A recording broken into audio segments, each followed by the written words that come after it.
नमस्कार सभी को, मेरा नाम संचिका गुप्ता है और मैं को इंडिया में मैनेजर के पद पे मैं काम करती हूँ। बीएमसी बैच 8 मॉड्यूल 7 सर्वेलेंस में मैं आप सभी लोगों का हार्दिक स्वागत करती हूँ। हमारे साथ हमारी ट्रेनर मैम प्रीति कुडम मैम भी जुड़ चुकी हैं। मैम का लेक्चर स्टार्ट करने के पहले मैं कुछ जनरल अनाउंसमेंट्स करना चाहूंगी। सब पहले मैम का लेक्चर होगा, एजेंडा रिव्यू करते हैं। मैम का लेक्चर होगा मॉड्यूल 7 सर्वेलेंस पे। मैम के लेक्चर के टाइम पे मैं किसी को भी अनम्यूट एक्सेस नहीं दूंगी और आपके जो भी सवाल होंगे चैट बॉक्स में डाल सकते हैं। और मैम के लेक्चर के बाद एक Q&A राउंड होगा जिसमें आप लोग अपने क्वेश्चंस पूछ सकते हैं, चाहे अनम्यूट करके, चाहे आप लोग अपने क्वेश्चंस चैट बॉक्स में डाल सकते हैं। और लास्ट में हमेशा की तरह एक फीडबैक राउंड होगा। मैं सभी पार्टिसिपेंट से रिक्वेस्ट करूंगी कि जो आप लोग अपने वीडियोस को ऑन रखें। मुझे पता आप लोग अपने वर्क प्लेस में होंगे, अगर पॉसिबल हो तो अपने वीडियोस को ऑन रख सकते हैं, या फिर कोई बात नहीं, मैं क्या बोलूं। और मेरे साथ हमारे इको टीम से फेबिन मैथ्यू जी और ज्योत्सना जगदले जी भी जुड़ी हुई हैं।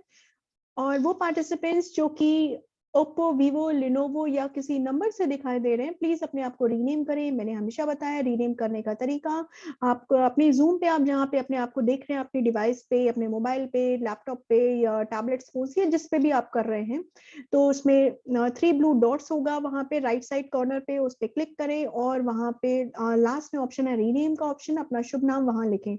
क्योंकि मैं अगर किसी से बात करना चाहूँ और उनका नाम यहाँ पे ओप्पो या वीवो या लेनोवो दिखाई दे रहा होगा तो अच्छा नहीं लगेगा।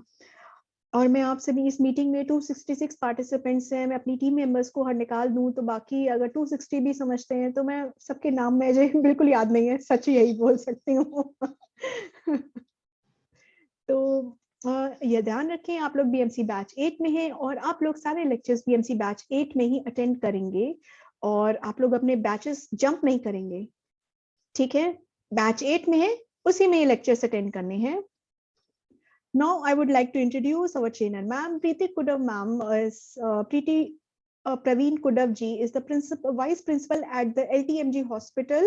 She has more than 15 years of experience in clinical and academic. She is the MNC observer for 9 years. She is the CNE observer and coordinator from many years.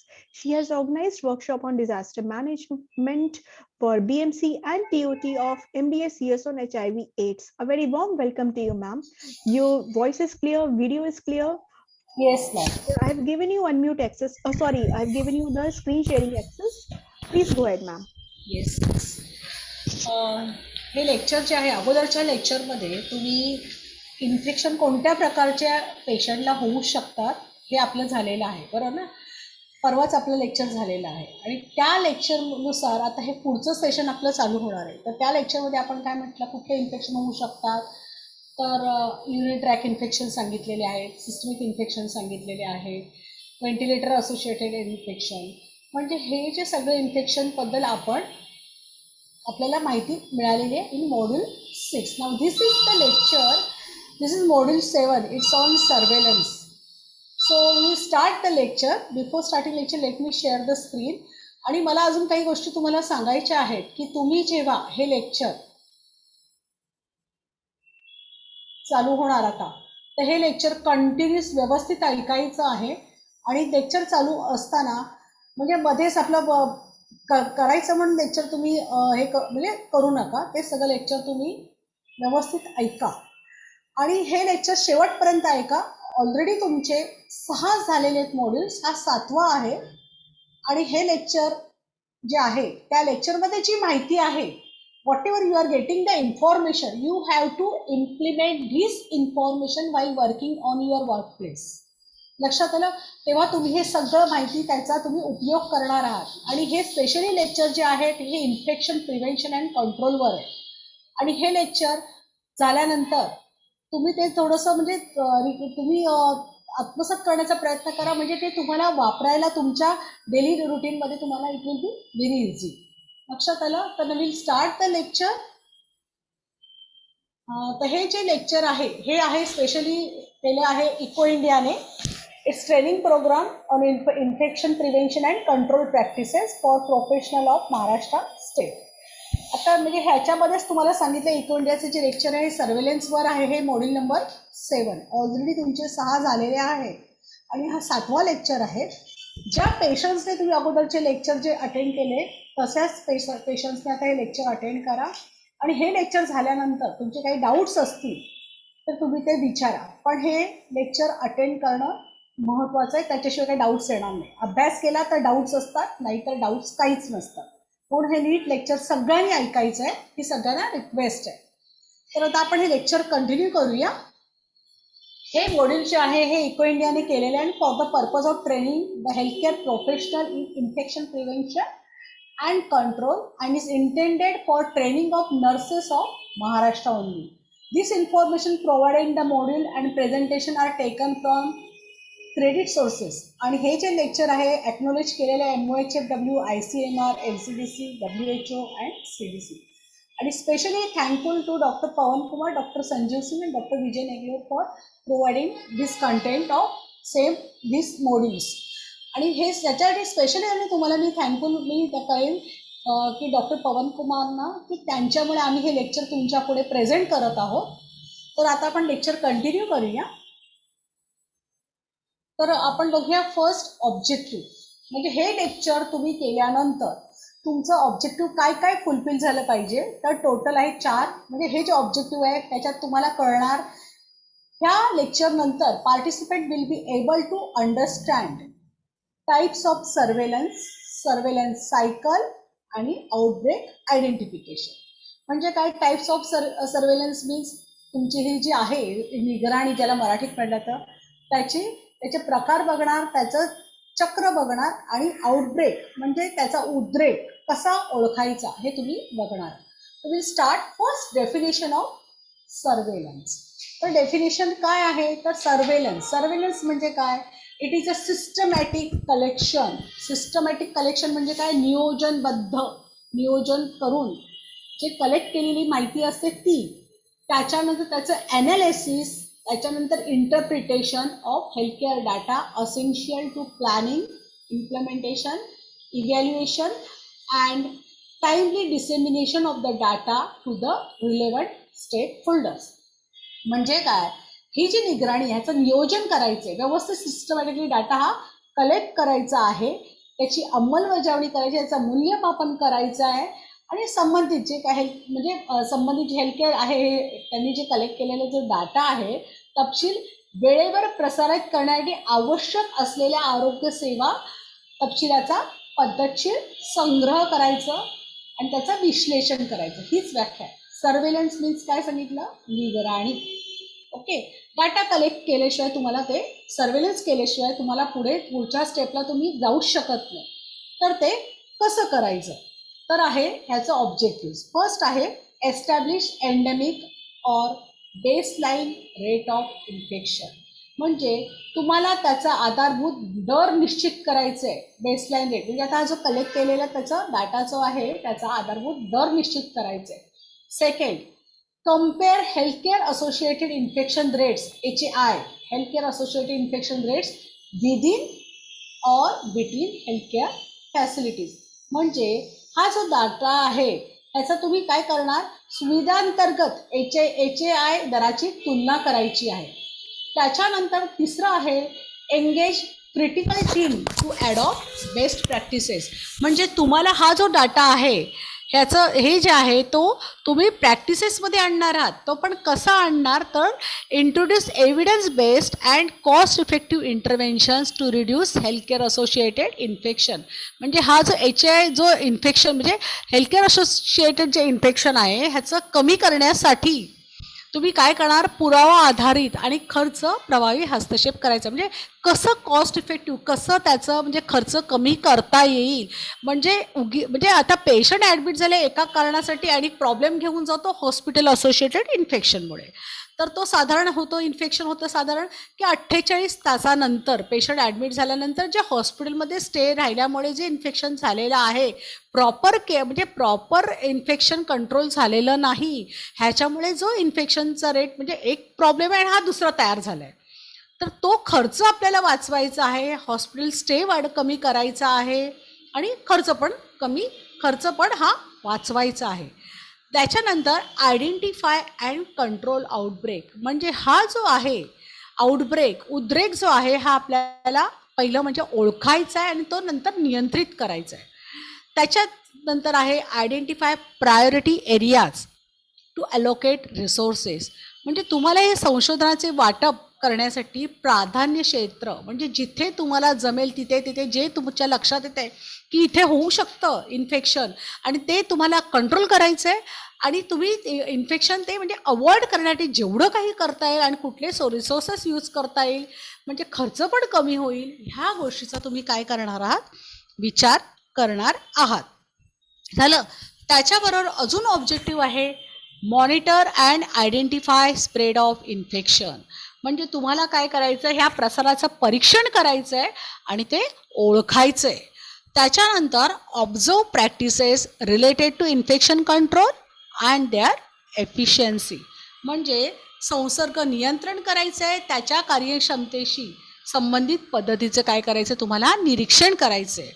त्याच्याबरोबर डिटेक्ट अनयुज्युअल चेंजेस तुम्हाला काय असं वेगळं काही वाटलं जे नेहमीसारखं नाही आहे नेहमीसारखं नाही आहे नेहमी बघता तसं नाही आहे तर ते चेंजेस तुम्हाला काय करायचे आहेत ओळखायचे आहेत in the level of infection and rapid implementation of control measures म्हणजे तुम्ही ते इन्फेक्शन ओळखायचे वेगळं चेंजेस वेगळा बदल काही दिसला तर ओळखायचा आणि ते तुम्ही काय करायचं ते कंट्रोल करण्यासाठी म्हणजे पटापट डिसिजन घ्यायचं आहे आणि ते तुम्हाला इम्प्लिमेंट करायचं आहे लक्षात आलं. त्याच्यानंतर feedback of the results to infection control committee clinician आणि नर्सिंग स्टाफ म्हणजेच हे जे तुम्ही जे कलेक्ट केलेली सगळी जी इन्फॉर्मेशन आहे हे ज्याचे जे रिझल्ट आहेत ज्याचे काही तुम्हाला मिळालेली माहिती आहे ही तुम्हाला वेळोवेळी ह्याचा फीडबॅक तुम्हाला इन्फेक्शन कंट्रोल कमिटीला राऊंडला येतात की नाही त्यावेळेला तुम्ही ते कळवणार आहात क्लिनिशियन्सना कळवणार आणि तुमचे जे नर्सिंग स्टाफ आहे आजूबाजूचे त्यांना पण ह्याची माहिती तुम्ही देणार आहात.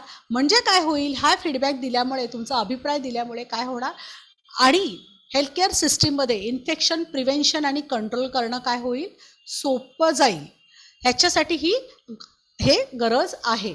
आता अजून काय असेल तर त्याच्या पुढेही आता हे तुम्ही करता आहात तर ह्याच्याबरोबरही तुम्ही monitor antibiotic use and resistance म्हणजे इन्फेक्शन प्रिव्हेंट करण्यासाठी कंट्रोल करण्यासाठी जे काही तुम्ही प्रतिजैविक आहे म्हणजे काय अँटीबायोटिक्स यूज करता तर त्याचं तुम्ही वापर आणि त्याचं वापर तर करायचं आहे आणि त्याच्याबरोबर त्याचा प्रतिकार म्हणजे त्याचे परीक्षण पण तुम्हाला करायचं आहे.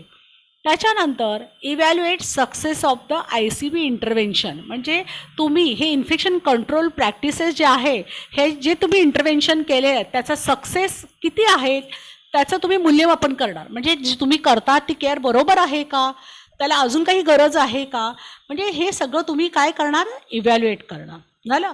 त्याच्यानंतर apply integrated interventions and to evaluate their effect in and ongoing system म्हणजे हे जे तुम्ही जे सगळं करता आहात त्याचं टार्गेटेड म्हणजे लक्षित हस्तक्षेप लागू करायचं आहे आणि तो जो आहे इंटरव्हेन्शन टार्गेटेड इंटरव्हेन्शन्स आहे तो अप्लाय केल्यानंतर त्याचं तुम्ही इव्हॅल्युएशन पण करणार आहात.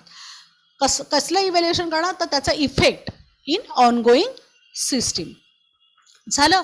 आता हे सगळं तुम्ही ऑब्जेक्टिव्ह तुमचे एवढे सगळे ऑब्जेक्टिव्ज आहेत तर आपण ते ऑब्जेक्टिव्ह करण्यासाठी ह्या सर्वेलन्सचे कंपोनेंट्स काय आहेत तर बिल्डिंग ब्लॉक्स ऑफ सर्वेलन्स म्हणजे तुम्हाला प्रत्येकाचं एक स्तंभ बनवायचे तुम्हाला आता काय कसं कुठे करायचं त्याचं एक हे बनवायचं की त्याच्यामध्ये तुम्हाला अंडर ह्याच्या हे तुम्ही काम करणार आहात आणि त्या रकान्याखाली तुम्हाला कलेक्ट इरिलेव्हंट डाटा म्हणजे जो डाटा तुम्हाला पाहिजे तो डाटा जो आहे तो तुम्ही त्या रकान्यांमध्ये भरणार आहात. Then use standardise written case definitions to ensure precise surveillance आणि त्याच्याबरोबर तुम्ही अचूक निगराणी करायची आहे की हे जे सुनिश्चित करण्यासाठी प्रमाणित केसच्या लेखी व्याख्या तुम्हाला तयार करायच्या आहेत. त्याच्यानंतर मॅनेजिंग अँड ऑर्गनायझिंग डाटा म्हणजे हे तपशिलाचं काय करायचं आयोजन पण करायचं आहे आयोजन केल्याबरोबर तुम्हाला त्याचं व्यवस्थापन पण करायचं आहे. त्याच्याबरोबर analyse and interpretation of data म्हणजे हे मॅनेज केलं ऑर्गनाईज केलं मग त्याच्यानंतर तुम्हाला त्याचं काय होतं विश्लेषण करायचं आहे. विश्लेषण केल्यानंतर ते त्या जे आहे त्याचं ॲनालाइज आणि त्याचं इंटरप्रिटेशन करायचं आहे म्हणजे तुम्ही चेक करणार आहात की तुम्ही जे करता आहात ते बरोबर आहे की नाही मग त्याचा वापर कितपत करू शकतो अजून काही गरज आहे का आणि त्याच्यानंतर communicating the results to the right group of people म्हणजे ज्यांना योग्य व्यक्तीला म्हणजे हे जे आहे त्यांना तुम्ही हे करायचंय, कम्युनिकेट करायचंय, तुम्हाला त्या व्यक्तींपर्यंत तुम्हाला हा डाटा पोहोचवायचा आहे. म्हणजे काय होईल की तुम्ही केलेलं जे सर्वेलन्स आहे ते इफेक्टिव्ह होईल. आता आपण हे सायकल बघूया की हा सायकल कसा आहे. तर फर्स्ट आहे डाटा कलेक्शन अँड इंटिग्रेशन, म्हणजे तपशिलाचे संकलन आणि एकत्रीकरण. तुम्ही डाटा कलेक्ट करणार, त्याला इंटिग्रेट करणार म्हणजे एकत्र करणार हा डाटा. त्याच्यानंतर तुम्ही ॲनालाइज करणार. ओके, हा डाटा तुम्ही ॲनालाइज केल्यानंतर तुम्ही त्याचं विश्लेषण करता आहात आणि त्याचं पुन्हा तुम्ही काय करणार आहात, इंटरप्रिटेशन करणार आहात. ते झालं की तुम्ही काय करणार, डिसेमिनेशन म्हणजे त्या ठिकाणी पोहोचवणं, वितरण.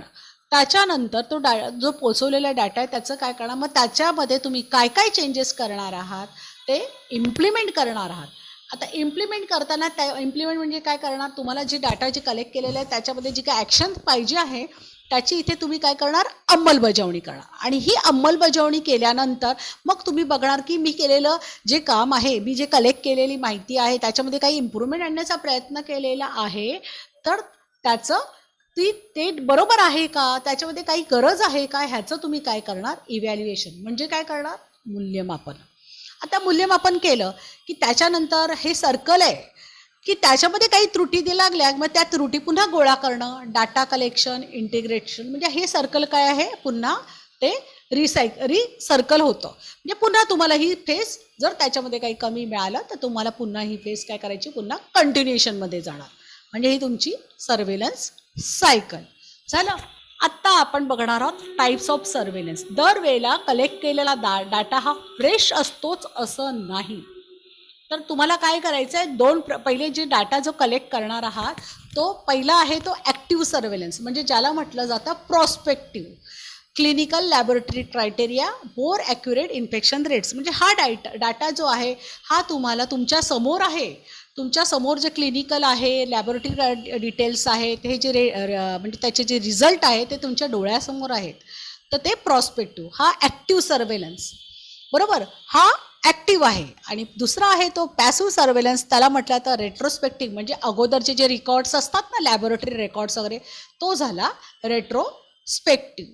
ओके, ते झाल्यानंतर हा जो डाटा तुमचा झाला, कलेक्ट झाला ॲक्टिव्ह सर्वेलन्सने आणि passive surveillance. Active means prospective, passive means retrospective. आता हा डाटा कलेक्ट केला, त्याच्यानंतर तुम्ही कलेक्ट करणार process and outcome surveillance, then clinical patient based surveillance, आणि त्याच्यानंतर लॅबोरेटरी बेस्ड सर्वेलन्स, आणि नंतर priority directed and comprehensive surveillance. हे जे सगळे जे टाईप्स आहेत, हे टोटल 6 टाईप्समधून तुम्ही काय करणार आहात, सर्वेलन्स करणार आहात, निगराणी करणार आहात. आणि हा डाटा जो आहे तो तुम्ही काय करणार आहात, कलेक्ट करणार आहात. झालं. आता हा डाटा कलेक्ट केलेला. आता तुम्ही म्हणाल आता वन बाय वन बघा. पहिलं जे आहे टाईप्स ऑफ सर्वेलन्समध्ये बघा, ॲक्टिव्ह सर्वेलन्स, मी तुम्हाला काय सांगितलं, डोळ्यासमोर असलेला डाटा हा क्लिनिकल आणि लॅबोरेटरी क्रायटेरियाने तुम्ही जो कलेक्ट केलेला आहे प्रॉस्पेक्टिव्ह डाटा, त्याच्यामध्ये ॲक्युरेट इन्फेक्शन रेट जो कळतो तो आपण कुठे केला जातो, तर तो केला जातो operation theatre, intensive care unit, dialysis unit, Burns unit, म्हणजे बर्न्स युनिटमध्ये, त्याच्यानंतर transfusion service unit, food handlers, drinking waters, त्याच्यानंतर सेंट्रल स्टराईल सर्व्हिस डिपार्टमेंट, म्हणजे कुठलं तुम्ही ज्याला म्हणतात ऑटोक्लेविंग डिपार्टमेंट, CSST, ते डिपार्टमेंट. इथून तुम्ही हा डाटा काय करणार आहात, कलेक्ट करणार आहात. झालं. आता त्याच्यानंतर प्रोसेस अँड आउटकम सर्वेलन्स. आता हे काय आहे, तर हा जो डाटा आहे this is an audit of practice. Okay, audit of practice or process of IPC such as hand hygiene or care bundles.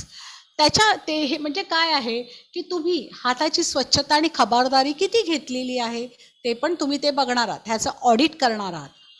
कारण मी प्रिव्हियस लेक्चरमध्ये सारखं हेच सांगत होते की नुसतं अँटीसेप्टिक सोल्युशन घेऊन म्हणजे तुम्ही कॅथेटर इन्सर्शनसाठी ते जे अँटीसेप्टिक सोल्युशन घेऊन नुसतं क्लीन करणं म्हणजे तुमचं परफेक्ट कॅथेटरायझेशन झालं नाही आहे. त्याला फर्स्ट रिक्वायरमेंट आहे हँड हायजीन.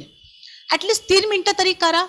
म्हणजे ते जे केल्याने त्या हँड हायजीनची जी सुरुवात, ती पहिली स्टेप आहे, ती जर व्यवस्थित झाली तर तुमच्या पुढच्या स्टेप काय होणार, बरोबर होणार. So this is the audit. आलं.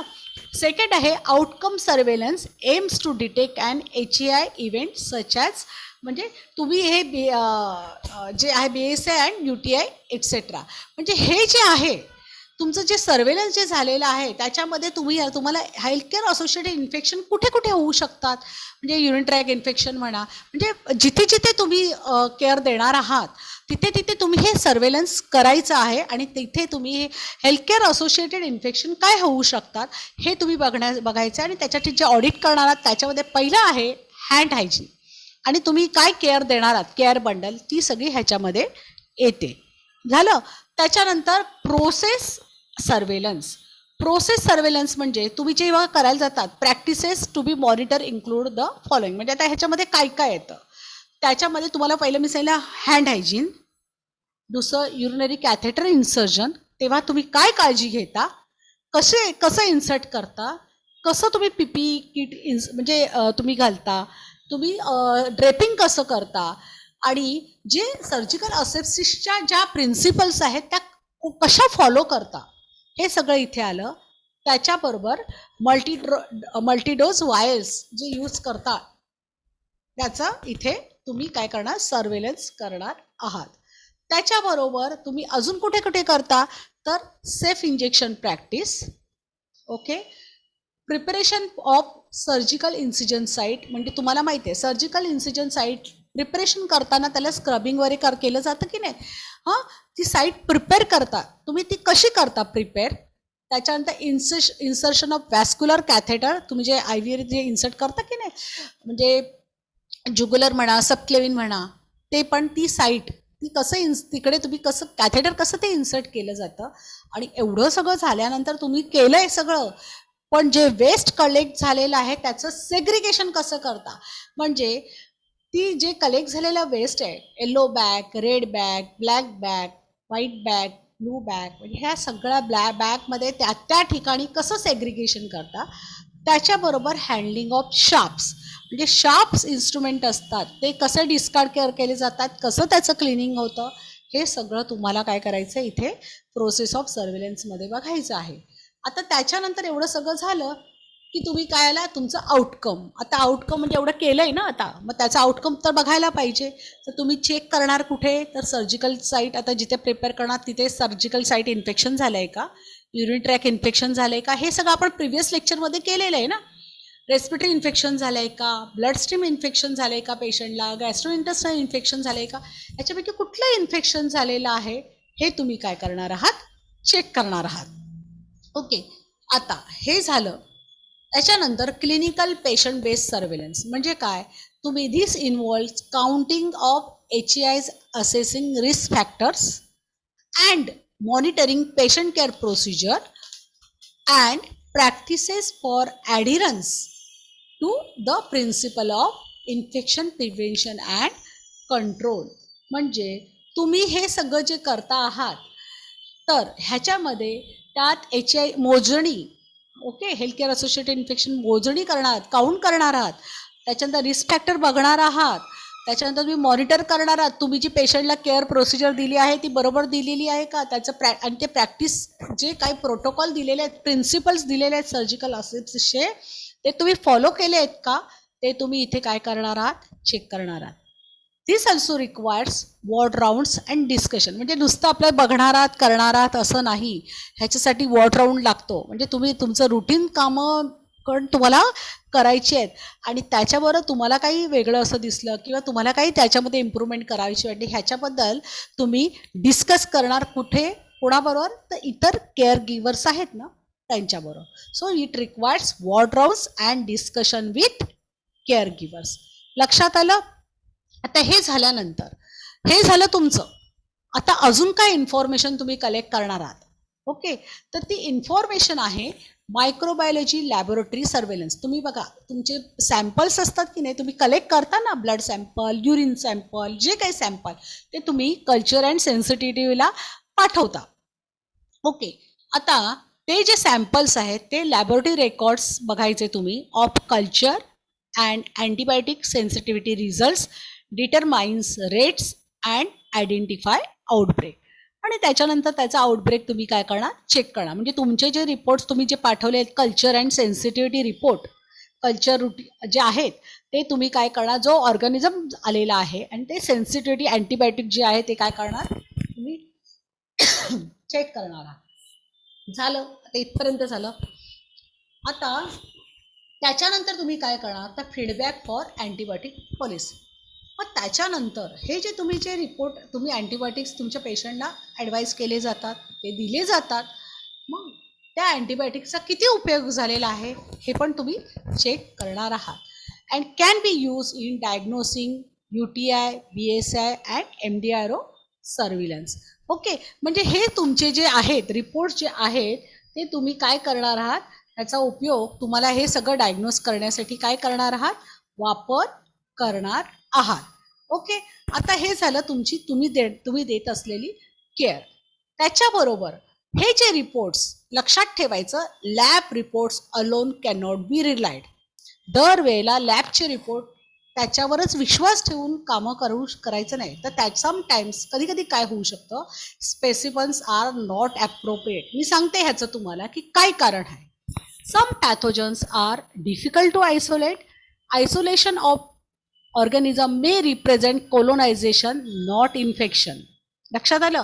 तर काय, आता हे जे सॅम्पल्स तुम्ही जे पाठवतात ना, मी पहिला पॉईंट काय सांगितला की समटाईम्स स्पेसिमेन्स आर नॉट ॲप्रोप्रिएट. म्हणजे काय, आता तुम्ही युरिन कल्चर सेन्सिटिव्हिटीसाठी सॅम्पल घेता आहात, तर तुम्हाला माहिती आहे ते सॅम्पल घ्यायचं म्हणजे कसं, पहिलं युरिनरी ट्रॅक म्हणजे कुठे, म्हणजे दुसरं कुठलंही सॅम्पल, दुसरं कोलोनायझेशन नको असेल तर आपल्याला काय सांगायचं पेशंटला, म्हणजे genitalia should be clean with soap and water, हे आपण सांगायला पाहिजे.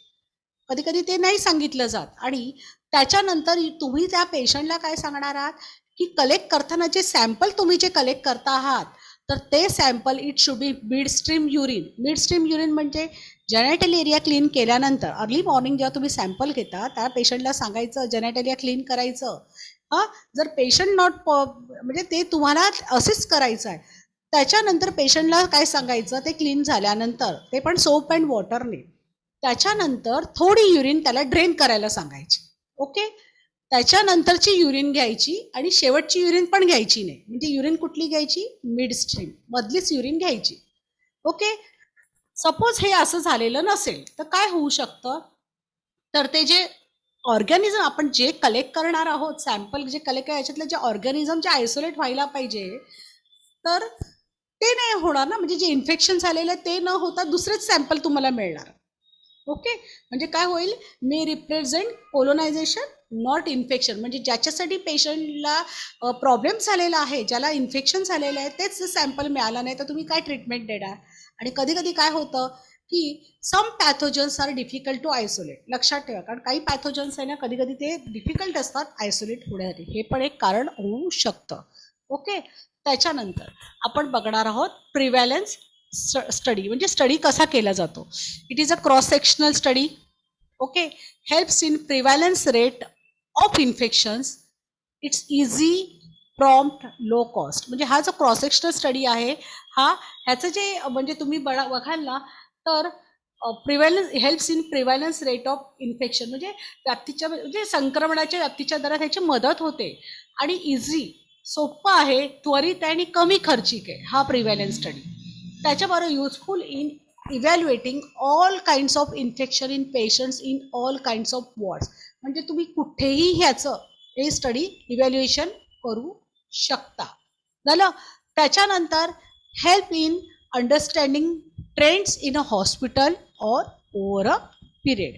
म्हणजे तुम्ही जे हे जे आहे, हे जे तुम्हाला म्हणजे हे लक्षात येईल की रुग्णालयातील किंवा काही कालावधीत म्हणजे ह्याचा म्हणजे जी गरज आहे ते समजण्यास पण आपल्याला मदत होते.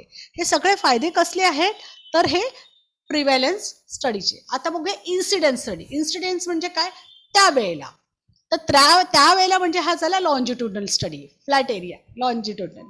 तर इथे काय असतं, helps in incidence rate for infections. म्हणजे लगेचच्या लगेच तुम्ही काय करू शकता, इन्फेक्शन रेट तिथल्या तिथे ओळखू शकता. पण हा जरा ना एक्सपेन्सिव्ह आहे आणि त्याच्याबरोबर हा टाइम कन्झ्युमिंग आहे. बरोबर, म्हणजे खर्चिक आणि वेळ पण जातो. Useful in linking risk factors to infection, to follow trends and detect rates. म्हणजे काय होतं, हे तुम्हाला काय करायला लागतं की हा जोखमीच्या घटकांना संक्रमणाशी जोडण्यासाठी कलाचे अनुसरण करण्यास काय होतं आणि दर शोधण्यास काय होतं, उपयुक्त होतो. त्याच्याबरोबर काय आहे, usually done in high risk units of the hospital. आता हे जे हाय रिस्क म्हणजे उच्च जोखमीच्या कक्षांमध्ये ह्याचा उपयोग होतो. ओके, हे झालं इन्सिडन्स स्टडी. ओके, त्याच्यानंतर आपण आता काय करूया, ह्याचं केस आयडेंटिफिकेशन बघूया की केस कशी ओळखायचे. तर surveillance can seek out cases. कळलं, म्हणजे तुम्हाला सर्वेलन्समुळे केसेस कळतात. कसे कळतात, तुम्हाला by screening patients data sources. तर पेशंटचा डाटा सोर्सेस तुम्ही कुठून कलेक्ट करणार, तर ते from admission, discharge, lab records and patient charts. ह्या 4 ठिकाणावरून तुम्हाला काय होणार, हे सोर्सेस मिळणार सर्वेलन्स. ओके, त्याच्याबरोबर case identification requires active surveillance. Active म्हणजे काय, डोळ्यासमोर स्वतः तुम्ही आता म्हणजे तुम्ही पेशंट ॲडमिट झाले, त्याचे रिपोर्ट्स बघितले ना, तर त्याच्यामध्ये तुम्हाला मिळणार active surveillance. Case identified from lab and ICUs by reviewing lay logs and charts. Okay, ह्याच्यामधून तुम्हाला कळणार. त्याच्यानंतर आहे patient base, that is surveillance done in patient level, positive test and clinical science. त्याच्याबरोबर तुम्हाला कुठून कळणार, तर पेशंटकडून त्याचे जे रिपोर्ट आलेले असतात, जे पॉझिटिव्ह टेस्ट जे आहेत ते, आणि त्या पेशंटला असलेले क्लिनिकल साईन अँड सिम्पटम्स असतात ना, त्याच्यावरून. हा झाला ॲक्टिव्ह सर्वेलन्स. त्याच्यानंतर प्रॉस्पेक्टिव्ह. प्रॉस्पेक्टिव्ह म्हणजे काय, तर सर्वेलन्स डन, म्हणजे हा जो आहे प्रॉस्पेक्टिव्ह मीन्स काय, तर सर्वेलन्स हा done in real time while patients are hospitalize and not retrospective. म्हणजे तुम्ही काय करणार आहात की हा जो तुम्हाला जो माहिती जी मिळालेली आहे, ही माहिती तुम्हाला ती जी आहे ती तुम्ही कलेक्ट करता आहात in real time while patients are hospitalize and not retrospective. म्हणजे हे सगळं प्रॉस्पेक्टिव्ह काय आलं, ॲक्टिव्ह सर्वेलन्समध्ये आलं. लक्षात आलं, म्हणजे पेशंट असतानाची ही सगळी माहिती आहे.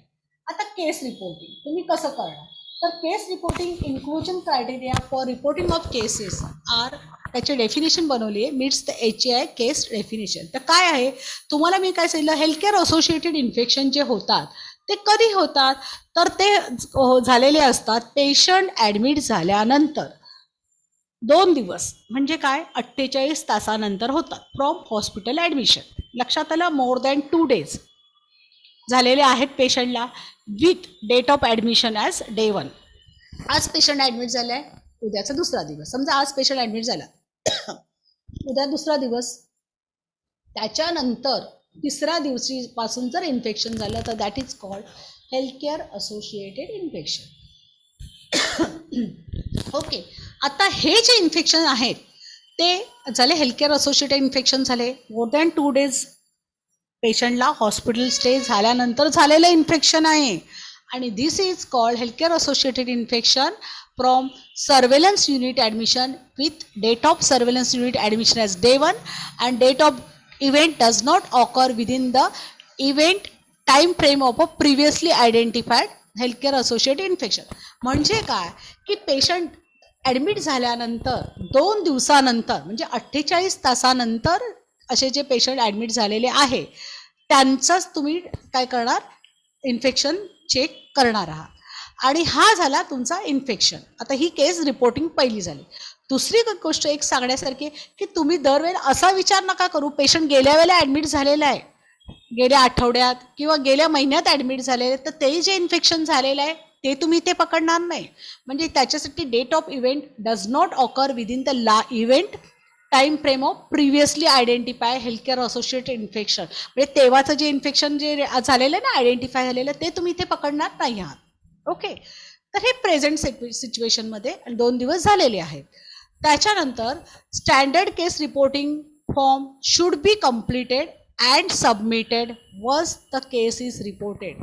म्हणजे तुम्हाला आता ही केस मिळालेली आहे, तर त्याचं हे रिपोर्ट करायचं, कंप्लीट रिपोर्ट घ्यायची, शुड बी कम्प्लिटेड, आणि सबमिट करायची तुम्हाला एकदा केस ही डिटेक्ट झालेली आहे, रिपोर्ट झालेली आहे. ओके, आता इतकं सगळं तुम्हाला इन्फॉर्मेशन दिलेली आहे. तर तुम्हीच तुम्हाला एक चॅट बॉक्समध्ये आन्सर लिहायचं आहे. बघा काय लिहिलेलं आहे. You work as a infection control preventionist at XYZ hospital. जिथे असाल तिथे तुम्ही आहात इन्फेक्शन कंट्रोल प्रिव्हेन्शनिस्ट, कळलं? तर you are making rounds on unit 1 and the charge nurse report 6 cases of diarrhoea. तुम्हाला 6 केसेस मिळाले डायरियाचे on the unit. And you also hear from other nurse that 4 other nurses have been sick with gastrointestinal illness. You suspect an outbreak. तुम्हाला लक्षात आलंय की 4 नर्सेसला पण अजून झालेला आहे. तर तुम्हाला आता हे काय झालंय, उद्रेक कळलेला आहे. कसला उद्रेक आहे हा? गॅस्ट्रोइंटेस्टाइनल इलनेस आहे. तर write in your chat box what are your next step. हे हा कुठला आउटब्रेक झालेला आहे, कुठलं इन्फेक्शन आहे आणि तुमचे नेक्स्ट स्टेप काय आहे सांगा बघू. सांगा हे कुठले आहे आउटब्रेक, कसला आहे?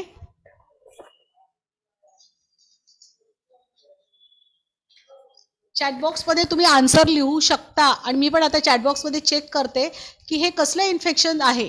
मला अजून कोणी ऍक्टिव्ह दे. वॉटरबॉर्न. ओके, अजून आणि तुमची स्टेप काय मग next? Food poisoning. Very good. अजून काय? Food poisoning. ओके, हां बरं ठीक आहे.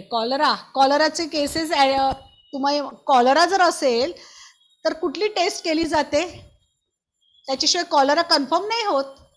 आणि कॉलराचे साइन अँड सिम्पटम्स पण आहेत, वेगळे आहेत ते. कॉलरामध्ये राईस कलस्ट्रोल असतं, हँगिंग ड्रॉप टेस्ट करावी लागते आणि हँगिंग ड्रॉपमध्ये त्याच्यामध्ये विब्रिओ कॉलरा डिटेक्ट होतात. ओके, पण आता हे काय झालं, इथे सिंपल सांगितलेलं आहे की इथे फक्त डायरियाचे केसेस आहे. मग तुमची ऍक्शन काय आहे? डायरियाचे केसेस मिळालेले आहेत, तुम्ही काय करणार?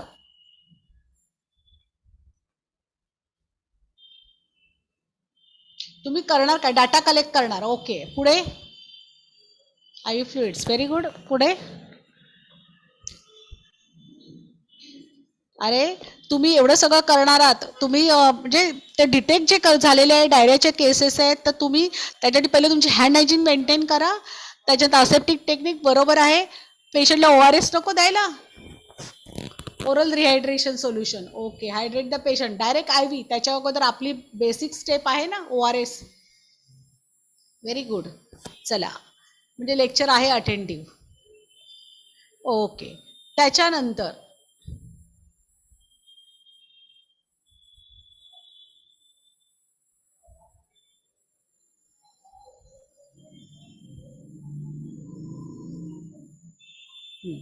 आता तुम्ही काय करणार? आता आउटब्रेक वर्सेस, एक मिनिट मध्ये काय आलं,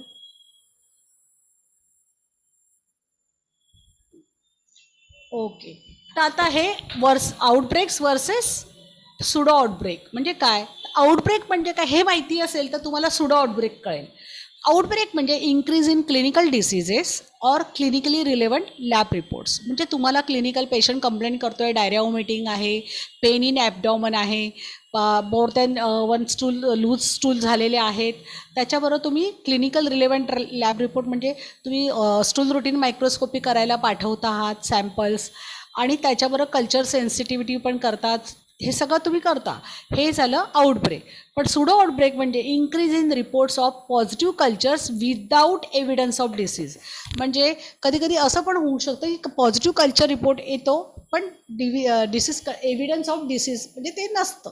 ओके, तर हे झाल्यानंतर ह्याच्याबरोबर अजून काय असतं? Can be due to new definition, नवीन डेफिनेशन्स आहेत, इम्प्रूव्ड सर्वेलन्स आहे, new practitioners, new lab test, poor sample collection, lab error, ह्या गोष्टी असू शकतात. म्हणजे काय? नवीन परिभाषा तयार झालेली आहे, सुधारित निगराणी आलेली आहे, नवीन वैद्यकीय व्यावसायिक आलेले, नवीन शिवाय लॅब टेस्ट आलेले आहेत, प्रयोगशाळेचे चाचण्या नवीन झालेल्या आहेत.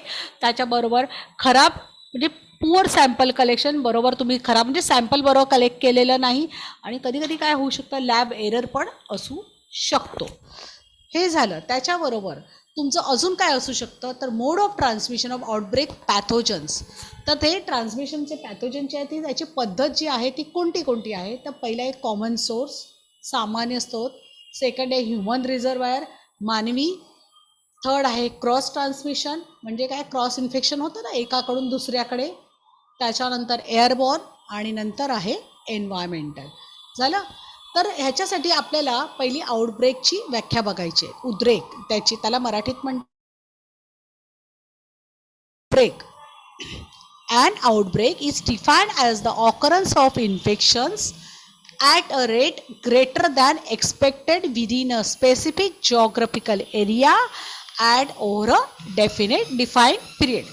म्हणजे काय की हा उद्रेक जो होतो इन्फेक्शनचा हा जास्त प्रमाणात वाटतो त्याच्यापेक्षा जास्त प्रमाणात होतो within a specific geographical area and over a defined period. लक्षात आलं. आणि outbreak in a hospital can be identified वाया हेल्थकेअर वर्कर्स, आपणच आयडेंटिफाय करणार ना, and or active surveillance under going in the hospital. आणि त्याच्यावर त्या पेशंटचे रिपोर्ट वगैरे जे आहेत ना इवन, आणि तो पेशंट त्याचे रिपोर्ट लॅबोरेटरी रिपोर्ट्स त्याच्यावर तो अवलंबून असतो. त्याच्याबरोबर outbreak immediate or an insidious onset can occur due to a patient to patient spread or due to an infection from a common source. म्हणजे काय हा आउटब्रेक आहे हा इमिजिएट असतो, इन्सिडियस असतो. आणि तो जो इमिजिएट असतो तो can occur due to a patient to patient spread. कधी कधी हा जो असतो तो एका पेशंटकडून दुसऱ्या पेशंटला झाल्यामुळे होतो, किंवा or due to an infection from a common source, किंवा तिकडेच काही इन्फेक्शनचं जे कारणीभूत असलेलं जो स्तोत्र आहे तिथून ते होतं. So this is the definition of outbreak. Okay. त्याच्यानंतर outbreak should be investigated to. कोणाला इन्व्हेस्टिगेटेड करणे म्हणजे तुम्हाला आता ते चाचण्या करायच्या आहेत ना, तर त्या कशा करणार. To define the magnitude of the outbreak in terms of time place person. म्हणजे तुम्हाला ह्या ज्या चाचण्या ज्या करायच्या आहेत ते वेळ ठिकाण व्यक्ती या संज्ञांमध्ये उद्रेकाची विशालता परिभाषित तुम्हाला करायची आहे. त्याच्याबरोबर identify the cause of outbreak. तुम्हाला पहिलं कारण शोधायचं आहे हा उद्रेक व्हायचं, आणि ते कारण शोधता शोधता कोणत्या मार्गाने झाले मोड ऑफ ट्रान्समिशन पण काय करायचं आहे शोधायचं आहे. झालं. त्याच्यानंतर हा जो आउटब्रेक जो झालेला आहे ह्याला कंट्रोल करायचं आहे. ओके. नियंत्रण, कारण महत्वाचं आहे, नियंत्रण केल्याशिवाय तो आउटब्रेक कंट्रोल होणार नाही.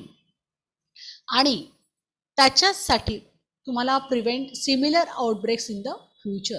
आणि हे आता तुमच्या लक्षात आलं की हे असं या कारणामुळे झालेलं ह्याचा हा मोड ऑफ ट्रान्समिशन आहे, आणि मग तुम्ही अशा प्रकारे कंट्रोल केलंय. तर हेच तुम्हाला जे आहे पुन्हा भविष्यामध्ये होऊ नये म्हणून काय करायचंय, सेम सिमिलर आउटब्रेक होऊ नये म्हणून तुम्ही काय करणार, प्रिव्हेंट करणार आहात.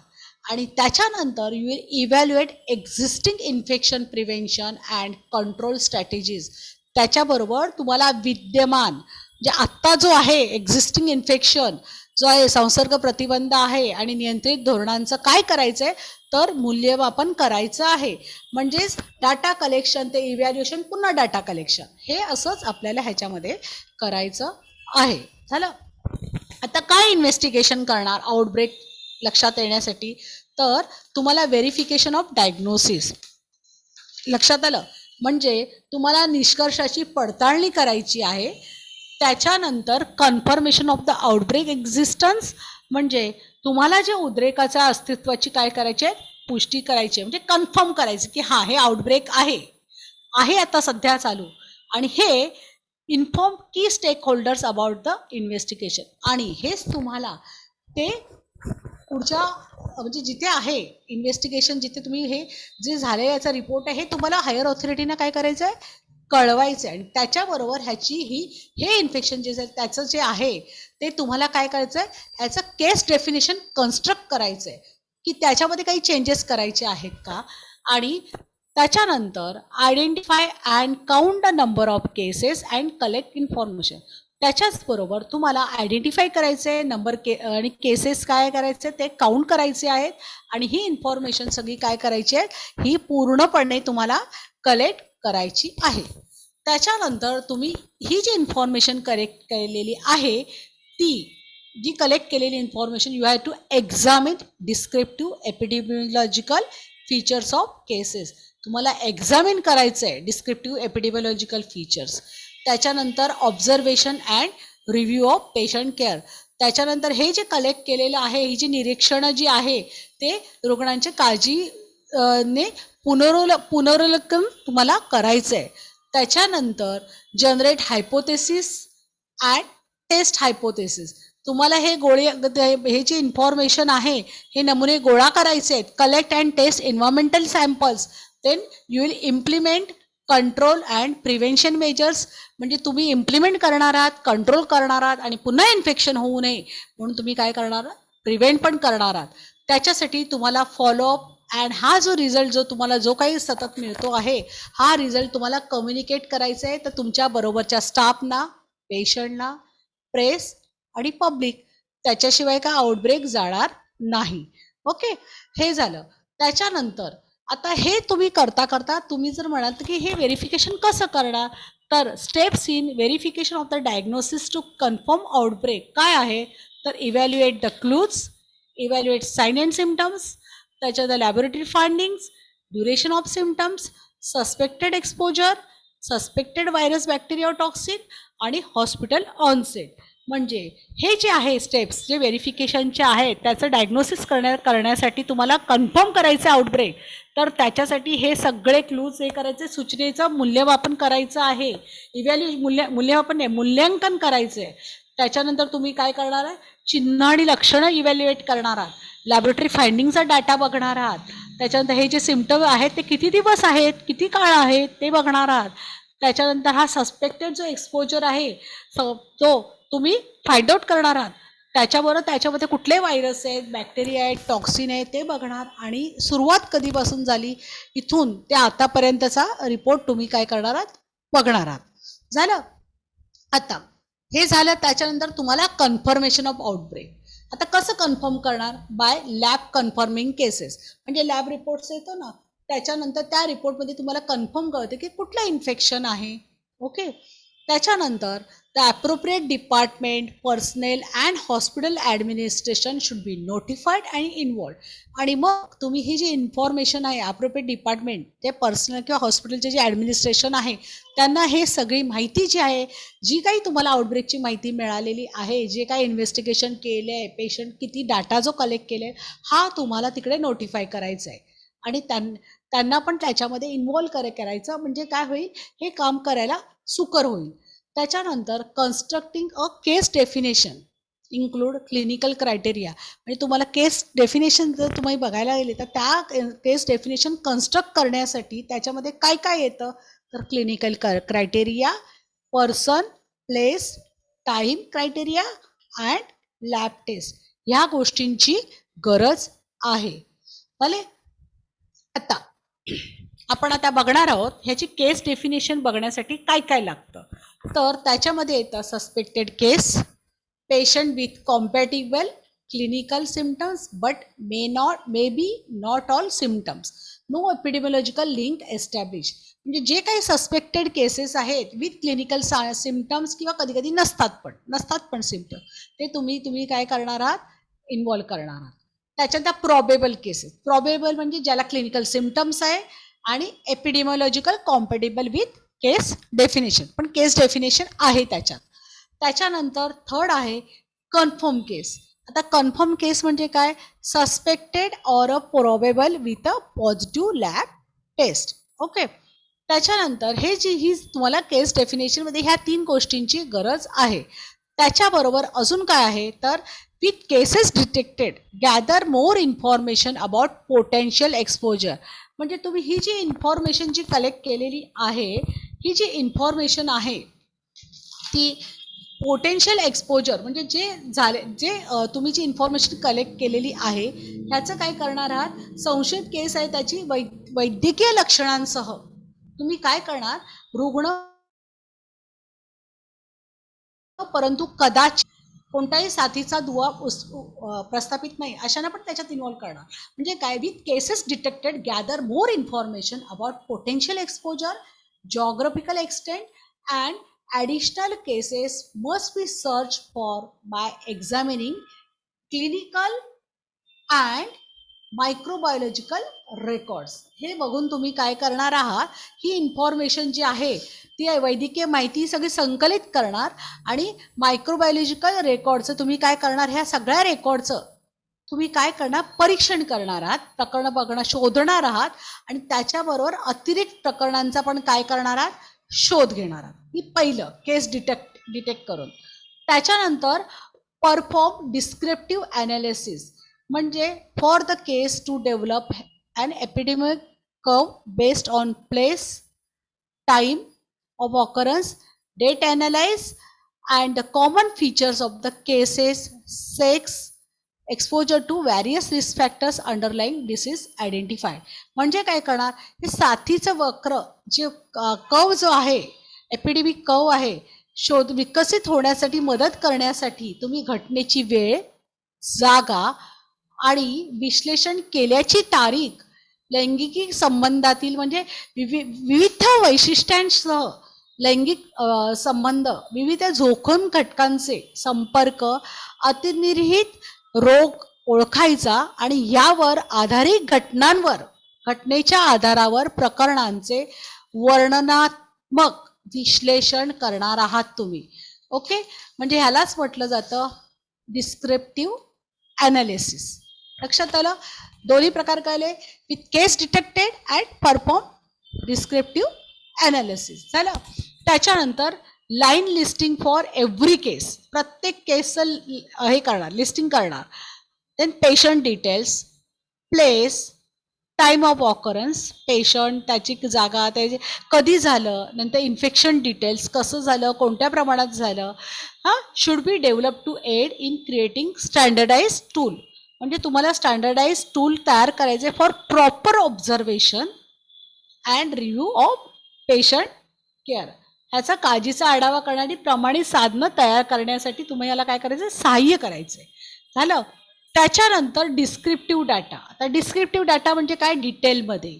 It should be collected, can help in generating a hypothesis to confirm and association between the exposure and outcome of interest. म्हणजे तुम्ही काय करणार आहात, ही जी डिस्क्रिप्टिव्ह डाटा आहे याचं वर्णनात्मक तपशील जो आहे, त्याचं प्रदर्शन, हितकारक परिणाम जे काय आहे, हायपोथेसिस, हे तुम्ही कन्फर्म करणार आहात आणि ते पुष्टी करण्यासाठी एक तुम्ही गृहीतक निर्माण करण्यात मदत, म्हणजे तुम्हाला हे कन्फर्म करण्यासाठी काय होणार, हे मदत होणार. म्हणजे descriptive data collected can help in generating hypothesis, म्हणजे कारण इथे तुमची माहिती कशी आहे, डिटेलमध्ये आहे आणि ती कन्फर्म काय होतं, association between exposure and outcome. लक्षात आलं. हे झालं आउटकम इन्व्हेस्टिगेशन. अजून त्याच्यामध्ये काय आहे, इट इज ऑल्सो इम्पॉर्टंट, अजून महत्वाचं, collect and test environmental sample, म्हणजे कलेक्ट करायचं, त्याच्यानंतर त्याचं काय करायचं, टेस्ट करायचं ह्या सॅम्पलचं, to aid the investigative aspect of the outbreak, म्हणजे तुम्ही त्याचं काय करणार, परीक्षण करणार आहात. ओके, आणि ह्याचा गोल काय आहे, the main goal of the outbreak investigation is to stop transmission.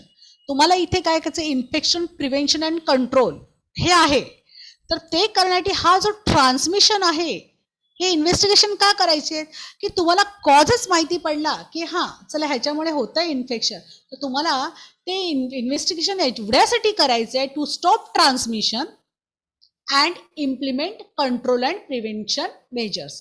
म्हणजे ट्रान्समिशन स्टॉप झालं की ॲटोमॅटिक तुम्ही काय करू शकता, कंट्रोल पण करू शकता इन्फेक्शन, आणि होऊ नये प्रिव्हेन्शन पण इथे करू शकता. It is important to finalize findings. त्याच्याबरोबर हे पण महत्त्वाचं आहे की फाइंडिंग शोधून काढायचे आहेत, आणि हे जे फाइंडिंग आहे, it should be communicate finding to prevent further infection. म्हणजे हे फाइंडिंग तुमचं फायनलाइज जे झालेलं आहे, तुम्हाला कम्युनिकेट करायचं आहे. ओके, तुम्हाला हायर ऑथॉरिटीना कळवायचं आहे. कशासाठी, तर प्रिव्हेंट फर्दर इन्फेक्शन. हे झालं. आता हे जे माझं लेक्चर मी बोलते आहे, तुम्ही ऐकतात, पण हे जे लेक्चर जे आहे ह्याच्यामध्ये तुम्हाला हे जे घरी, म्हणजे तुम्ही जे काही मेसेज तुम्हाला ह्या लेक्चरमधून मिळाला, तर तो काय मिळाला, तर हे जे सर्वेलन्स आहे, हे सर्वेलन्स मध्ये तुम्हाला इन्फेक्शन कसं प्रिव्हेंट करता येईल, त्याचे सोर्सेस काय, तुम्ही कोणाला इन्फॉर्म करणार, हां, आणि ही इन्फॉर्मेशन जी कलेक्ट केलेली आहे त्या ते जे इन्फॉर्मेशन कलेक्ट केलेली आहे त्या इन्फेक्शनच्या आधारे तुम्ही कसं प्रिव्हेन्शन करणार, कसं डाटा कलेक्ट करणार, हां, आणि प्रिव्हेन्शन त्याच्यानंतर ते कंट्रोल कसं करणार इन्फेक्शन, हे सगळं तुम्हाला सांगण्यात आलं. तर ह्या लेक्चरमध्ये काय सांगितलं की healthcare associated infection rate is a indicator of quality and safety of care. म्हणजे काय, हेल्थकेअर असोसिएटेड जे इन्फेक्शन जे होतात, जे आपल्यामुळे पेशंटला होतात, जर ते इन्फेक्शन झालं तर त्याच्यामुळे असं पण होतं ना की indicator of quality and safety of care, म्हणजे तुम्ही कशा प्रकारे तुम्ही केअर देतात. जर असे आफ्टर 48 आवर्स जर पेशंटला असे इन्फेक्शन झाले नाही ऍडमिट झाल्यामुळे, तर याचा अर्थ काय आहे की तुम्ही जी केअर देत आहात हॉस्पिटलमध्ये ती चांगल्या क्वालिटीची आहे आणि ही सेफ्टीच्या दृष्टीने काय आहे, महत्वाची आहे. ओके.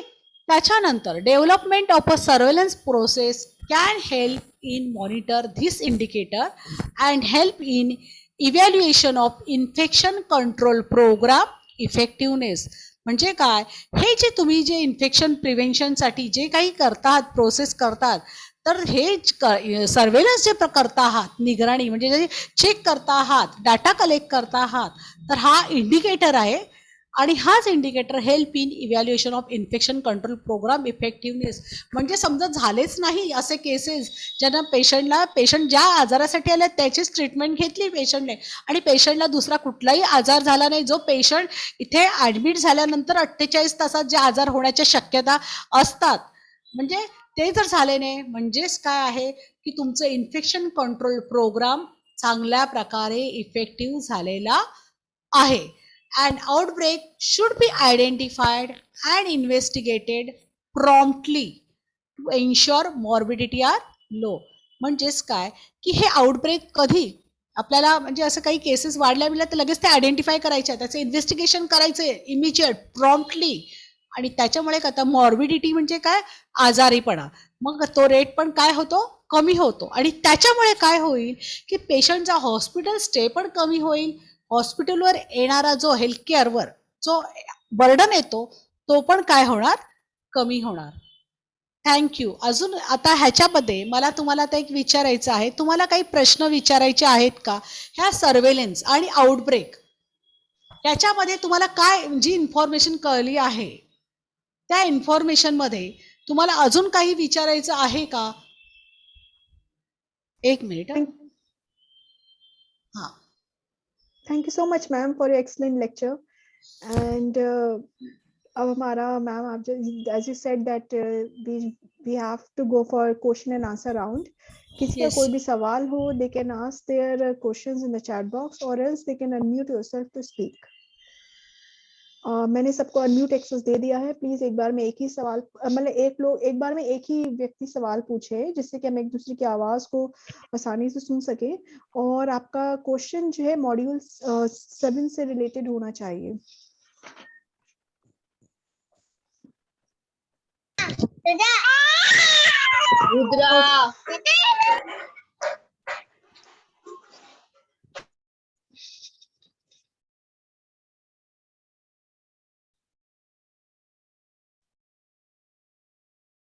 जो लोग बोल नहीं रहे हैं प्लीज अपने आप को म्यूट पे रखें, जिससे कि कोई भी बैकग्राउंड नॉइसेस ना हो मीटिंग में. तुम्ही बोलणार असाल तरच तुम्ही ती अनम्यूट करा, नाहीतर उगीच करू नका, कारण तुम्ही जे काही बोलता आहात, जे काही आजूबाजूला जे काही वातावरण आहे त्याचा आवाज येतो आणि हे लेक्चर आहे ना डिस्टर्ब होतंय. तर तुमचे काही डाऊट्स असतील ते विचारा. जेव्हा तुम्हाला काही प्रश्न विचारायचा असेल तेव्हा मात्र तुम्ही अनम्यूट करा आणि तुम्ही बोला, विचारा. किंवा तुम्हाला काही जर काही म्हणजे मी चॅटबॉक्स पण बघते आहे, चॅटबॉक्समध्ये पण काही प्रश्न आहेत का, तर ते पण मी त्याच वेळेला सेम टाइम मी क्लिअर करेन. आणि बोलायच्या वेळेलाच अनम्यूट करा प्लीज. कोणाला काही प्रश्न आहेत का, कारण आता हा जो सब्जेक्ट आहे हा सर्वेलन्स आणि आउटब्रेकवर आहे. सर्वेलन्स म्हणजे सर्वेलन्स केल्याशिवाय इन्फेक्शन रेट काही कळणार नाही, आणि त्याच्यामध्ये सपोज काही आउटब्रेक झाला तर त्या आउटब्रेकचं पण डिटेलमध्ये तुम्हाला ह्या सर्वेलन्सनेच कळणार आहे. तर कोणाला काही विचारायचं आहे का, तर त्यांनी प्लीज विचारा. आणि सर्वेलन्स करण्यासाठी एवढं लक्षात ठेवा की डाटा कलेक्ट केला जातो आणि त्याचं इंटरप्रिटेशन, इम्प्लिमेंटेशन, सगळं अंमलबजावणी सगळी झाल्यानंतर मग त्याचं इव्हॅल्युएशन होतं. पुन्हा त्या इव्हॅल्युएशनमध्ये काही माहिती मिळाली की हा हे केअर बरोबर नाही, तर पुन्हा हा झाला डाटा कलेक्शन. म्हणजे हा सर्कल असा फिरतच असतो जोपर्यंत आपलं टार्गेट कंप्लीट होत नाही. कोणाला काही विचारायचं आहे का? कोणालाच काहीच प्रश्न नाहीये? सगळे हुशार आहेत म्हणजे. हो ना, सगळेच हुशार आहेत. इन्फॉर्मेशन आता तुम्हाला आउटब्रेक झालंय ह्याची इन्फॉर्मेशन मीच तुम्हाला प्रश्न देते की ही इन्फॉर्मेशन तुम्हाला कशी कळते? थँक्यू बोलायला सुरुवात होतात. हा, पण आता तुम्ही मला आन्सर द्या की तुम्हाला इन्फेक्शन झालंय, इन्फेक्शन झालं आहे हे तुम्हाला कसं कळतं?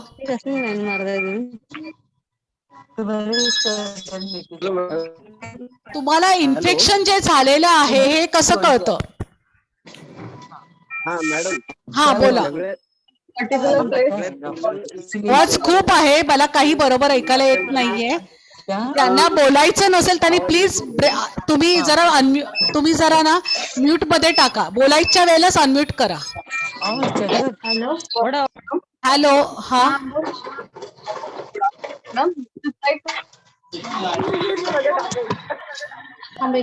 प्लीज मेरी बात सब लोग ध्यान से सुने, प्लीज सब लोग। मैं सबसे रिक्वेस्ट कर रही हूँ, इस समय मीटिंग में 400 लोग हैं, अगर हम ऐसी बैकग्राउंड नॉइसेस रहेंगी प्लीज.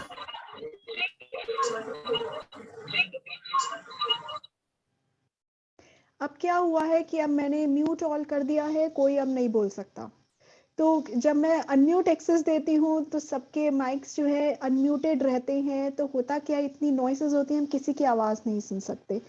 और जूम में ब्लैंकेट होता है सब कुछ, अगर मैं म्यूट ऑल करूँगी सब म्यूट होंगी और अनम्यूट एक नहीं होगा, तो मीटिंग हम कैसे कंट्रोल करें? तो मैं सबसे रिक्वेस्ट करूंगी कि आप लोग अपने सवालों को चैट बॉक्स में डाल दें, जिससे कि चैट बॉक्स में देख देख के हम मैम से पूछ सकते हैं, ठीक है? ओके. तो यही एक तरीका रहेगा, क्योंकि जो है ना इतना नॉइस से हम नहीं सुन सकते एक दूसरे की Yes, आवाज। ma'am. It's an online meeting ना, प्लीज हमारे साथ थोड़ा कोऑपरेट करिए और अपने जो भी आपके क्वेश्चंस हैं प्लीज चैट बॉक्स में डाल दीजिए, ठीक है? ओके. तर आता पेशंट म्हणजे तुम्हाला आता इन्फेक्शन झालेलं आहे, सपोज युरिनरी ट्रॅक इन्फेक्शन झालंय किंवा तुम्ही म्हणा गॅस्ट्रो इंटेस्टाइनल ट्रॅक इन्फेक्शन झालेलं, हे इन्फेक्शन झालेलं तुम्हाला कसं कळणार? तर सर्वेलन्स वगैरे सगळं तुम्ही म्हणता, मग ते काय काय कोणत्या आधारावर, आता मी हे जे लेक्चर घेतलं ना त्याच्यानुसार सांगा की तुम्हाला कसं कळणार की पेशंटला आता डायरिया आहे, डायरियाचे केसेस मिळाले तुम्हाला वॉर्डमध्ये, तर तुम्हाला कसं कळणार? फीवर असेल, ओके, अजून बॉडी पेन, हाय ग्रेड फीवर, ओके, अजून काही नाही? नुसतं फीवर असल्यानंतर डायरियाचे केसेस झाले का? ते नाही. लूज मोशन्स असणार. बरं, लूज मोशन किती वेळा असणार?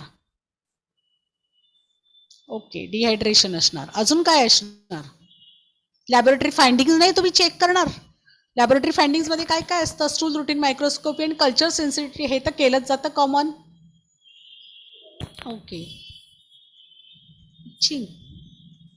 ॲब्डॉमिनल pain, okay, lethargic, watery stool, अच्छा, abdominal pain, hanging drop, cholera जर सस्पेक्टेड असेल आणि एक मिनिट हँगिंग ड्रॉप जे लिहिलंय ना त्यांना मी विचारते, सुमती यादव, हँगिंग ड्रॉप लिहिलेलं आहे, पण हँगिंग ड्रॉप आहे हे पॉझिटिव्ह कसं काय कळेल?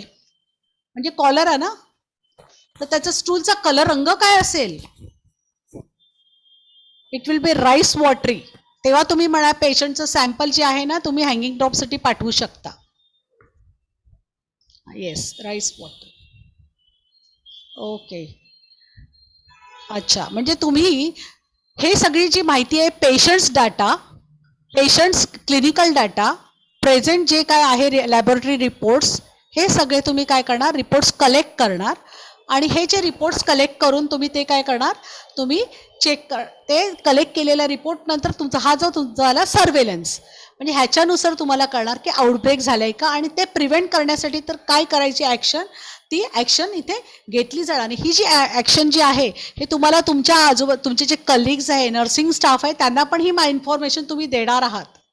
आणि त्याच्याच बरोबर तुम्ही तुमच्या हायर ऑथॉरिटीजना पण काय करणार, इन्फॉर्म करणार आहात. ओके, ठीक आहे. अजून कोणाला काही प्रश्न विचारायचे आहेत का?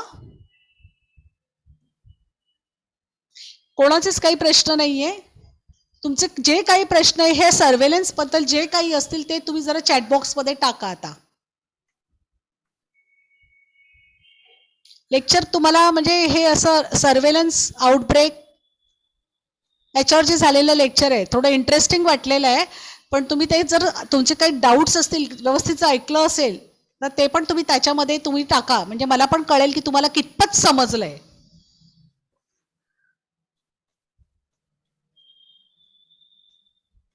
ओके, काहीच नाही झाले प्रश्न, काहीच नाहीये, सगळे एकदम हुशार आहेत आणि मला वाटतं सर्वेलन्स मध्ये एक्सपर्ट आहेत. त्यामुळे आता तुमचे जे उत्तर, तुमचे जे काही डाऊट्स आहेत ते आता तुमचे क्लिअर होतील तुमच्याच हॉस्पिटलमध्ये. म्हणजे इन्फेक्शन कंट्रोल रेट जो आहे आणि इन्फेक्शन कंट्रोल रेट आणि प्रिव्हेन्शन हा जो रेट जो आहे ना तुमचा, नक्कीच तुमच्या हॉस्पिटलचा चांगला मिळेल रिझल्ट. Yes ma'am.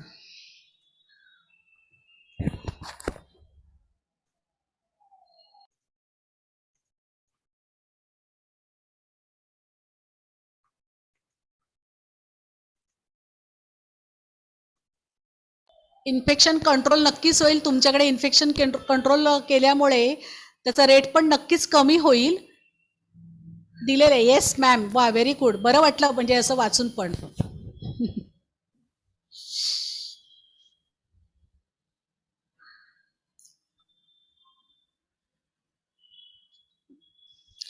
त्यामुळे हे सगळं तुम्ही आता इम्प्लिमेंट करायला चालू करा आणि असेप्टिक टेक्निक मात्र फॉलो करा, हेच तुम्हाला मी सांगेन.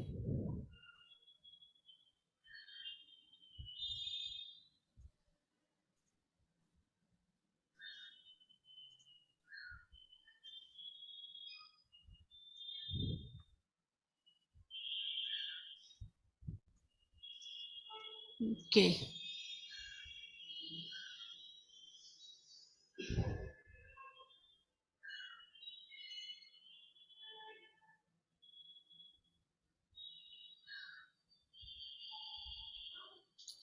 पण हे इम्प्लिमेंट करायचंय तुम्हाला. नुसते फक्त लेक्चर अटेंड करू नका, हे तुम्ही तुमच्या डेली लाईफमध्ये पण इम्प्लिमेंट करा.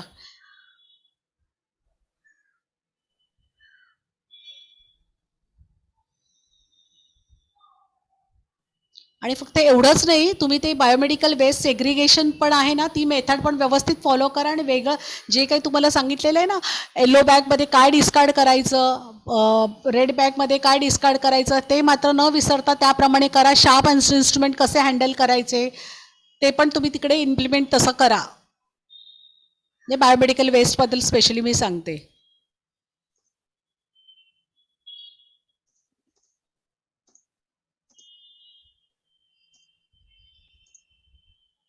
Yes,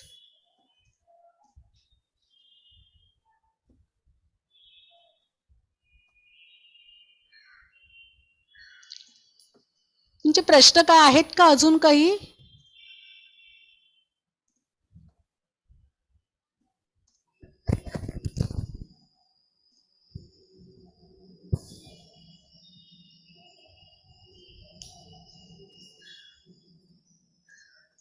संचिका ma'am. Yes. I think no more questions. कोई बात नहीं. Take feedback. क्योंकि मैं भी रेस्टलेस है, क्योंकि क्वेश्चंस कम है और यही ज्यादा है. Thank you. Yes, I've seen the chat box. Yes. Anyways, as always, ma'am, your lecture was excellent. I know you put all your heart and your efforts for a single lecture, and that is highly appreciable on your part. And also, it is from my bottom of my heart, and also from Eco India, that I would say you have helped us out, supported us in this initiative right from the first day. And there were multiple lectures you have taken at very short notice. Very grateful for you, ma'am, that you help us out like this, anything.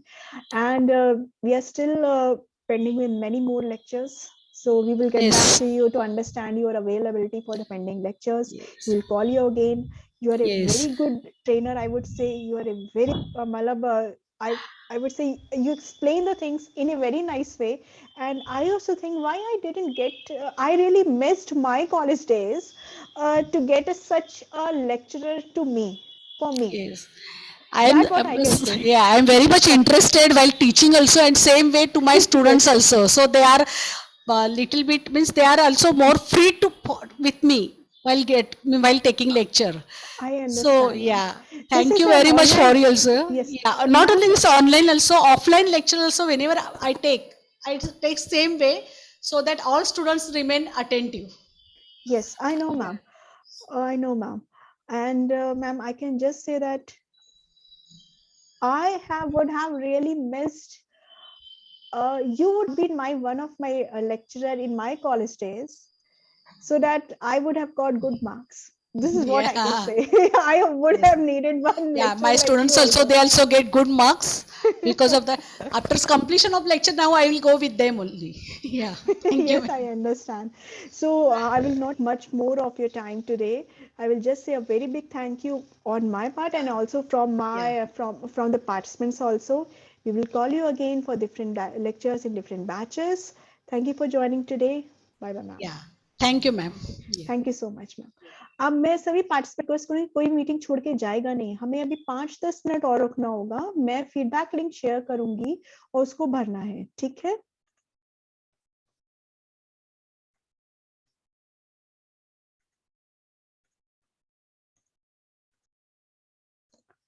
Maine feedback link share KIA है chat box में.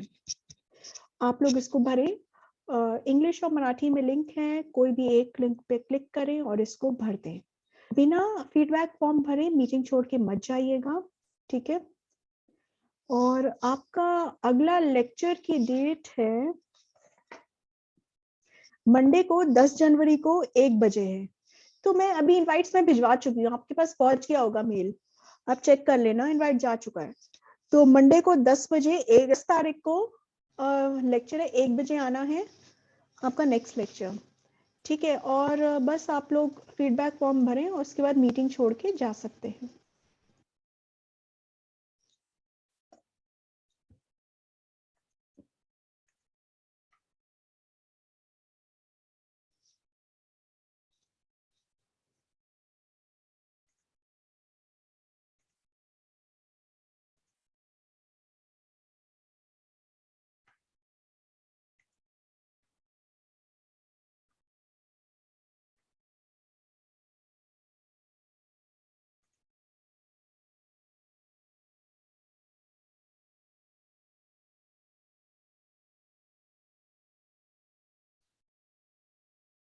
Feedback form भरने के बाद आप लोग meeting छोड़ के जा सकते हैं.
फीडबैक फॉर्म के बाद आप लोग मीटिंग छोड़ के जा सकते हैं।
फीडबैक फॉर्म भरने के बाद आप लोग मीटिंग छोड़ के जा सकते हैं।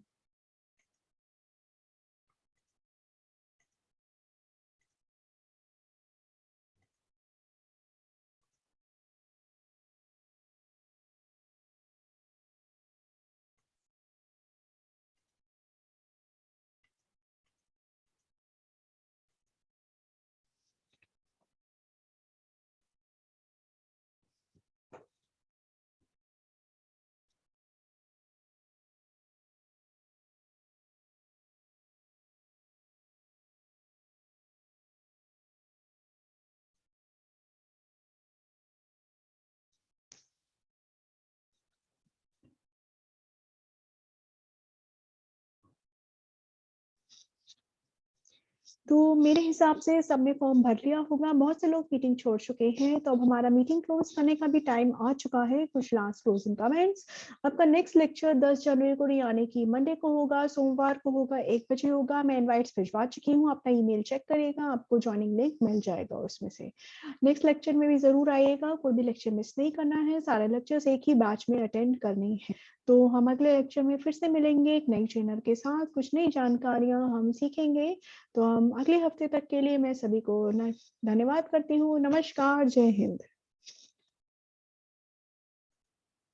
मैं मीटिंग क्लोज करने जा रही हूँ।